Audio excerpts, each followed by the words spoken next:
Okay, class. Ang ingay sa labas. Well, dito, halika nga rito. Hala, galang at ano ginawa mo? Hala, lagot ka, te. Ano kayang problema sa'yo? Nabilisan mo ba kapag Papagalitan niya. Te, alam mo ba kung bakit? Hindi. Ma'am, bakit po? Kumusta na yung festival dance nyo? Ay, actually, ma'am, Uy, saan na nga ba tayong parts Ano, doon? te? Sa may ano? Wala pa kami nasisimulan. Bakit wala pa? Yung ibang section pa tapos, no? Kayo wala pa? Kayong lahat. Wala talaga kayong pakialam sa mga activity ng school natin, ha? Well, dito lumapit ka sa akin, may ibubulong ako sa'yo. Kapag wala kayong mag-present sa akin ng festival dance, alam niyo na kung anong magiging grade niyo sa akin. Okay, class, let's start our discussion. O, di ba discussion na naman?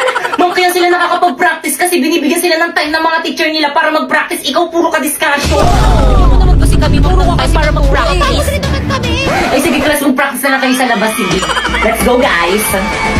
Bye po, ma'am. Thank you, ma'am. Bye, ma'am. Bye po. See you tomorrow. Thank you talaga, ma'am. Guys, nasa na iba natin mga classmates? Nasa classroom pa rin. Wait lang daw. Ang tagal naman nila. Totoo. Pero sige, hintayin natin sila. Guys, ano ba? Energy, energy. Ayan na ba yung best nyo? Hala, may mga nagpa-practice rin dito sa court. Mas magaling tayo dyan. Okay, guys, energy. Pakita nyo sa iba dyan kung sino talaga tayo.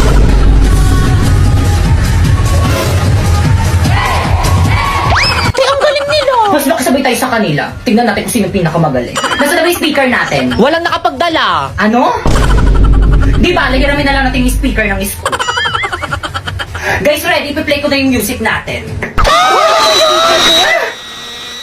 Respeto po, respeto. May nagpa-practice po dito. Hindi lang po kayo yung nagpa-practice. Respeto.